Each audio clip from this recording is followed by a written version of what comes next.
Hello lovely people, ఎలా ఉన్నారు అందరూ? నేను మీ విజయవాడ. నేను మీకు కమ్మటి క్యాప్సికమ్ శనగపిండి కూర ఎలా చేయాలో చూపిస్తాను. కడాయి వేడి చేసుకోండి. దీంట్లో నూనె పోసుకుని దీంట్లో ఆవాలు జీలకర్ర వేసి ఆవాలు బాగా చిటపట్లాడాక దీంట్లో మనం ముందుగా కొంచెం కరివేపాకు, తర్వాత వెల్లుల్లి రెబ్బలు బాగా ఒక 10 నుంచి 15 వెల్లుల్లి రెబ్బలు సన్నగా తరిగి పెట్టుకున్నానండి. అవి నేను దీంట్లో వేసేసుకున్నాను.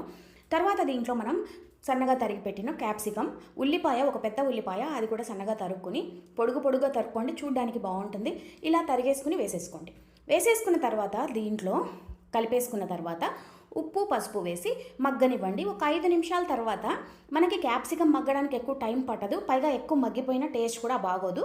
కొంచెం మనం ఒక 70% మగ్గితే సరిపోతుంది. ఇప్పుడు మనం చూడండి, క్యాప్సికమ్ చక్కగా మగ్గిపోయిన తర్వాత దీంట్లో రుచికి సరిపడా కారం, తర్వాత ఒక 4 నుంచి 5 చెంచాల శనగపిండి వేసేసిన తర్వాత మనం ఈ కూరని మరో 2 నిమిషాలు బాగా వేగనివ్వాలి. ఆ శనగపిండిలో ఉండే పచ్చివాసన మొత్తం పోవాలి. ఒక 2 నుంచి 3 నిమిషాల తర్వాత మనకి కమ్మటి క్యాప్సికమ్ శనగపిండి కూర రెడీ అయిపోతుంది. చాలా టేస్టీగా ఉంది, తప్పకుండా ట్రై చేయండి.